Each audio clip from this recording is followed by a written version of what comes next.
Infinix ကဒီခေါက် Note 60 Pro မှာ share ကို upgrade လုပ်နေတာအရင် model ဖြစ်တဲ့ Note 50 Pro တော့ကအများကြီးပိုကောင်းလာမြင်တော့ပြောမယ်ဆိုရင်ရေးကြီးလုံးပြတဲ့ပေါင်းမှန်ပိုင်းအတွက် Helio G1 အတွက်အစား7ချန်ပေါ်ကိုပြောင်းသုံးပေးတာ။ဒါကြောင့်ပေါင်းမှန်ပိုင်းမှာတီးတာပိုကောင်းလာတယ်။ပြီးတော့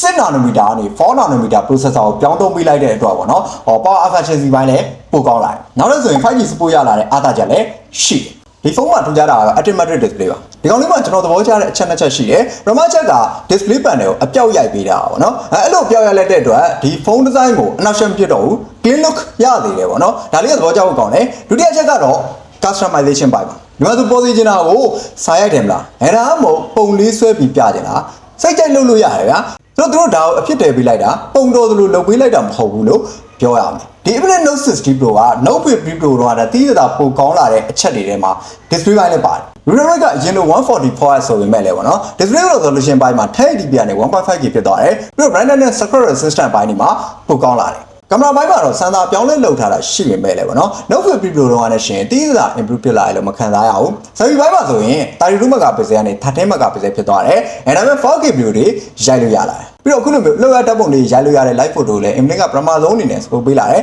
ဒီဖုန်းရဲ့ photo gallery နေတာဘယ်လိုရှိလဲဆိုတာသိရအောင်ကျွန်တော်ဆိုင်းရတဲ့ပုံလေးတွေပြပေးလိုက်ပါမယ်တစ်ချက် show ကြည့်လိုက်ကြပါဦး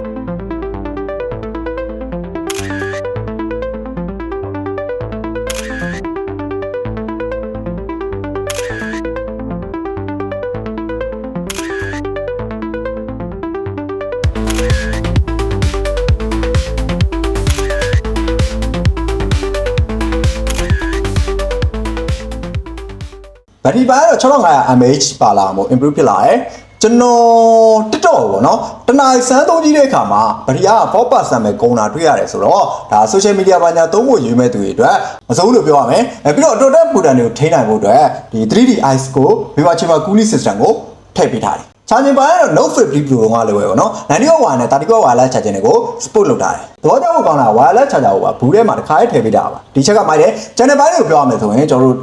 audio ပိုင်းတော့ပေါ့နော် JBL ကကျုံးလုပ်တာ GS3 speaker တွေပါမယ် IP64 dust and water resistant ကိုစာဒီပိုင်းဖြစ်ထားတယ်ရေစုံခံုံနေမဟုတ်ဘဲနဲ့ဒီရေစိမ်ခံတဲ့ IP68 စာဒီပိုင်းဖြစ်အောင်လုပ်ပေးစေတယ်အဲ့က16နဲ့လာတယ်အရင်ကဆိုင်သုံးရတာပို့ပြီးတော့ smooth ဖြစ်လာတယ် OS update 3နှစ်ရမယ် security update ဆိုရင်9နှစ်ထိပေးထားတယ်ဒီဖုန်းမှာကျွန်တော်သဘောကျဆုံးကတော့ metal frame သုံးထားတဲ့ pick quality smooth ဖြစ်တဲ့ hand feeling နဲ့ strong ဖြစ်တဲ့ haptic feedback တွေပါဒီပိုင်းတွေမှာဒီကောင်က one of the best လို့ပြောလို့ရတယ်ပေါ့နော်ရောင်နေနေဆိုရင်9မျိုးရှိတယ်ဈေးကတော့14သိန်းပဲ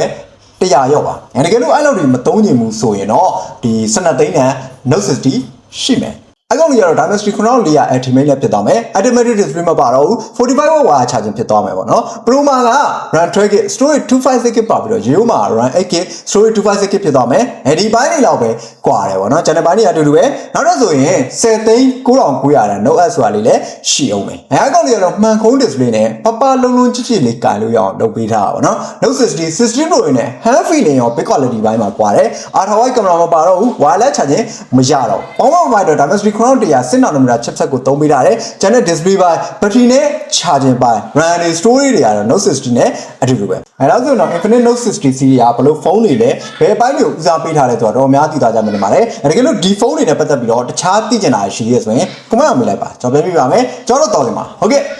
ဒီလောက်ပါပဲ။